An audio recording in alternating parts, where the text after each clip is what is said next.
મિત્રો જુનાગઢની અંદર છેલ્લા સતત 15-16 કલાકથી વરસાદ ચાલુ છે। અત્યારે થોડોક એવો રહ્યો અને સીધા અમે ગાડી લઈને છે ને ભવનાથ તળેટીમાં આવ્યા છીએ અને અત્યારે તમે જોઈ લ્યો અત્યારે બધી ખડાઓ ખીલી છે અને વાદળાઓ એકદમ પસાર થાય છે પર્વતોમાંથી અને બધા ઝરણાઓ અને નદી નાળા છે ને બધા ફૂલ વહેવા માંડ્યા છે।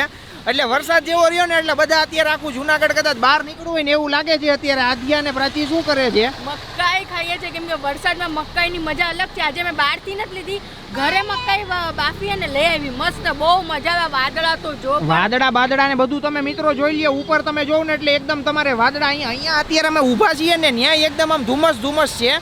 તમને આમ ખબર નહીં પડે પણ આમ તમે કેમેરામાં જોવો ને એટલે તમને એમ લાગે કે વાદળાની આપણે અંદર હાઈલા જઈએ છીએ। આવું વાતાવરણ કોઈ જોવા ન મળે। મોજ મળે ને એના માટે તમારે અમારા ગિરનારમાં જુનાગઢ આવવું પડે તો તમને ફૂલ મોજ આવે। યસ 100%। અત્યારે જો મકાઈ એન્જોય ચાલે છે। મકાઈ ખાવી છે આદ્યાને, મકાઈ ખાઈ છે।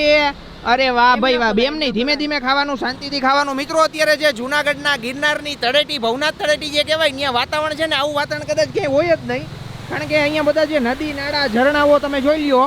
હજી તો આ ભવનાથ જવાનો રસ્તો છે, તૈયારી હજી આમ સમજો ને કે હજી શરૂઆત થઈ અને વાદળા અને વાદળછાયું વાતાવરણ છે, ફૂલ મોજ છે। તમારે ત્યાં અત્યારે કેવા સિટીમાં વરસાદ પડે છે કે નથી પડતો? કારણ કે જુનાગઢમાં તો ધબધબાટી બોલાવી છે વરસાદે। હવે આગળ જાય અને પછી તમને બધા પર્વતોની ગિરિમાળાઓમાં જે વાદળાઓ છે ને એ બધું બતાવીએ। ફટાફટ વિડીયોને લાઈક કરજો, શેર કરજો। મિત્રો તમે ખાલી આ સીન જો, આ સીન જોઈ લ્યો। આ પર્વત છે અને પર્વતની ઉપર નકરા વાદળા। આ તને લોનાવલા જેવી યાદ આવી ગઈ કે નહીં?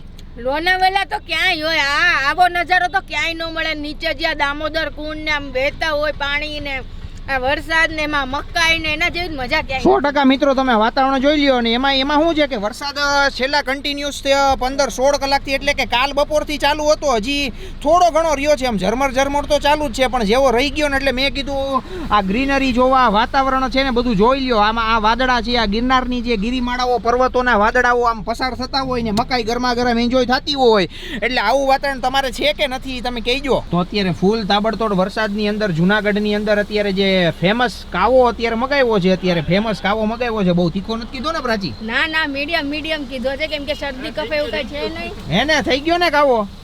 થા કાવો બનાવ્યો? હા બને જ છે। ઓકે, આધ્યાને ચમચીથી એકદમ ખાતા આવડી ગયું છે, એની હાથે ખાતા આવડી ગયું। એને ચમચીમાં એક દાણો જ ખાવો છે, એને વધારે નથી ખાવો। એ દીકુડા એક નો હોય, વધુ આ એકારે ફિનિશ કરવાનું હોય, ઝપટ બોલાવાની। હવે ફટાફટ ખાવા જ આપણે ઘરેથી નીકળ્યા છીએ ને ત્યારનો ઈ મકાઈ ખાઈ છે અને આખો ડબ્બો ભર્યો તો એટલે એને મકાઈ, મને એવું લાગે મકાઈ ઉપર જ આખું એનું મજા આવતી લાગે છે। પણ હવે અત્યારે એને ભાવે ને, સીઝન છે ને સીઝન નું એને ખવડાવીએ તો એને વધારે મજા આવે ને। ગરમ ચમચીથી ખાતા તને આવડે? આદ્યાને આવડે ચમચીથી ખાતા? આવડે કે? વરસાદ એટલે વરસાદ જ છે। હજી અમે આપણે આવ્યા ને અમે લોકો અમે ઘરેથી નીકળ્યા ત્યારે આમ રહી ગયો તો ને અત્યારે પાછો ચાલુ થઈ ગયો છે તાબડતોડ। પણ આપણે ત્યાં ન હોય એટલો જેટલો અહીંયા ભવનાથમાં હોય, કેમ કે અહીંયા વાદળા ને વાદળા જ છે। તમે જોવો તો અહીંયા કેવું છે ખબર છે, આ તળેટીની અંદર વાદળા હે ને જાતા જ નથી, એમને કન્ટિન્યુ બહીના જ રહે છે। એટલે મને એવું લાગે આ ગિરનાર ઉપરની ઉપર છે ને આમ વરસાદ કન્ટિન્યુ ચાલુ જ રહેતો હોય છે। રોપવે કાલે રેવા દે ને હટાણે, તું હટાણા વાવાઝોડાની ને વરસાદની સિઝનમાં ક્યાંય ન જવાય હે ને દીકુ? ફટાફટ ખાવા માંડ। અને વાતુમાં અમારો કાવો આવી ગયો છે। કાવો તમે જોઈ લ્યો ને એટલે આમ જોઈને તમને મજા આવી જાય। આમ ફૂલ ગરમા ગરમ ધુવાડા નીકળતો, તુલસી, ફુદીનો, આદુ, લીંબુ અને કાવાનો જે સ્પેશિયલ મસાલો હોય નાખીને આમ એકદમ જણજણિત કાવો બનાવી દીધો। વિચાર કરો કે આ જે ઠંડક હોય, ટાઢોળું હોય ને એની અંદર આ ગરમા ગરમ આમ નળિયું બધી છે ને ગળાની ખોલી દે ને એવો કાવો પીવાની મજા આવી જાય કે નહીં? મારી નળીઓ તો ખુલી ગઈ એક ચમચીમાં જ। આ બધો પીસ્યા તો શું થશે મને એ નથી ખબર। કાંઈ વાંધો નહીં, ખાવાને એન્જોય કરો। ચાલો મિત્રો, વિડીયો જોવાની મજા આવી હોય તો વિડીયોને લાઈક કરો, શેર કરો અને કોમેન્ટ કરજો કેટલોક વરસાદ છે તમારે। વરસાદ છે ને તમે આવો જુનાગઢ અહીંયા એટલે ફૂલ મોજે મોજ આવી જશે તમને। હવે તમે એમ સીધું મને મગર જોવાની ના પાડી દો ને, એમ નો ચાલ્યો। અરે પણ ન્યા ક્યાંય એમ થોડા કઈ મગર હોય કે એમ તું એવી વાત કરો છો? આપણે ગમે ત્યાં રખડીએ ત્યાં મગર જોવા થોડીક મળે? અરે જોવા મળે જ ને, દામોકુંડમાં ખબર ને એકવાર મેં જોયો તો, વિડીયો બી આવ્યો તો કે ત્યાં મગર છે ને તણાઈને આવ્યો તો આધ્યાને બી જોવાની મજા આવે। અરે પણ ગમે ત્યાં આજે આપણે મગર જોવા જઈએ કઈ તો કઈ મગર તો આપણને જોવા ન મળી જાય। મિત્રો અમે લોકો છે ને હમણાં વરસાદ વરસાદ નિહાળવા માટે જુનાગઢની અંદર ભવનાથ તળેટીમાં ગયા હતા ને તો પ્રાચીને ત્યાં મગર જોવાતા, ખુલ્લા મગર. હવે અત્યારે વરસાદની અંદર ઉપરથી એક તો પાણીનો ફ્લો આવતો હોય, એમાં ક્યાં તમને મગર જોવા મળે? એમાં જ મગર જોવા મળે. ઉપરથી પાણીનો ફ્લો આવતો હોય ને એમાં તરતા તરતા આવી જાય ને આપણને જોવા મળે ને આધ્યાને કંઈક નવું જોવા મળે. બાકી મગર ક્યારે એને જોવા મળે? મગર જોવા મળે, આપણે પ્રાણી સંગ્રહાલયમાં લઈ જાવ ને ત્યારે એને જોવા મળશે. પણ એ ક્યારે જશું? હજી તો એને ભવની વાર છે. અત્યારના તો તમે પ્રાણી સંગ્રહાલયમાં ન જઈ શકો, ઠંડીમાં જવું પડે. ત્યાં તો ત્યાં ક્યાંય વાત વહી જશે. એના કરતા ઈ વાત બધી તારી બરોબર, તારી વાત બધી બરોબર છે, પણ કઈ તું એમ વિચાર કરતી હોય કે મને અત્યારે હમણાં મગર જોવા મળે ને આમ જોવા મળે, એમ જોવા ન મળે ક્યાંય. અને આ વરસાદી વાતાવરણ હોય ને એટલે આમ તમને અંદરથી એમ થાય કે હાંજ પડે ને એટલે કઈક તીખું ખાઈએ, કાં તો ચા પીએ ને કાં તો કોફી પીએ. તો પ્રાચી હું શું કહું છું કે આજે તારે કઈક કોફી બનાવી હોય ને તો કોફી પીવડાવું, પણ ઓલી મેથી દાણાની કોફી બને જ ને કઈક ઓલી નવીન રીતે ઈ પીવડાવ. ઈ મને ખબર છે, પણ એમાં છે ને આપણે તપેલા બળી જાય, કાળા ભમર કરી નાખો ને ત્યારે તમારી કોફી બને. એટલે ઈ નથી બનાવી. સાદી કોફી તમારી સિમ્પલ આપણી કોફી નેસ્કેફે પીવી હોય ને તો હું તમને મસ્ત બનાવી. પણ એમ નહીં તો મેથી વાળી બનાવ તો શું વાંધો છે? પણ એમાં બળી જાય ની તપેલી અલગ હોય. આખી મેથીને કાળી કરવી પડે ને તપેલી કાળી થઈ જાય ત્યારે તમારી કોફી બને. ઈ તો બરોબર છે, પણ મિત્રો તમે કોઈ દી કોફી પીધી છે કે નહીં તમે કોમેન્ટ કરજો.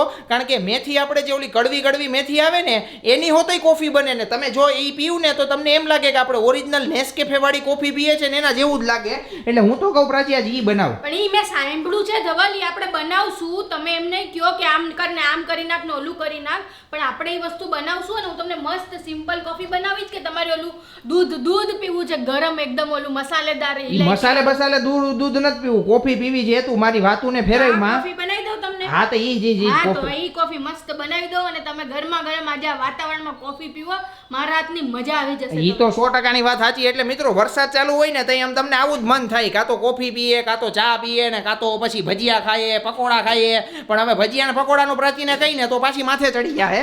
કારણ કે ભજીયા પકોડા અને પાવભાજી ને એવું હમણાં બહુ વધી ગયું છે. બહુ એટલે બહુ જ વધી ગયું. બહુ જ વધી ગયું છે. એટલે આપણે એકદમ સિમ્પલ સોબર ખાવાનું અત્યારે ખાવાનું છે. અને હું મસ્ત જો તમારા માટે આમાં કોફી બનાવું છું. હા મારા માટે બનાવ, તારે પીવી હોય તો તારી બનાવી નાખજે. પછી તું મારા કપમાં પાછી એક ચુસ્કી મારવા આવતી નહીં. નહીં આવું. તમારા કપમાં ચુસ્કી મારવા મારે મારી ચુસ્કી જેટલી મેં કોફી કરી લીધી એટલે હવે હું કોફી બનાવી લઉં. યસ 100%. એટલે મિત્રો વરસાદી વાતાવરણની અંદર જો તમને કોફી પીવાની ઈચ્છા થતી હોય તો ફટાફટ કોમેન્ટ કરજો. એમાં એવું થયું કે આજે પ્રાચીને છે ને મગર નો દેખાડ્યા ને એટલે એનો મગજ તપવો નહીં પણ આપણો મગજ તપી ગયો. એમ કે ભાઈ મગર સાંભળીને હજી કહું છું હાલો જઈ આવીએ પાછા એકવાર આટો માર્યો તમને દેખાઈ જશે મગર. અને આદ્યાને એકદમ કૂદકા મારવા મળશે. કાંઈ આદ્યાને આપણે કૂદકા નથી મારવા. આદ્યા અત્યારે જો આ વેફર ખાય છે એની વેફર એન્જોય કરવા દે. અત્યારે આપણી આ કોફી બને એટલે આપણે કોફી એન્જોય કરીએ અને તમે ફટાફટ વિડીયો એન્જોય કરો.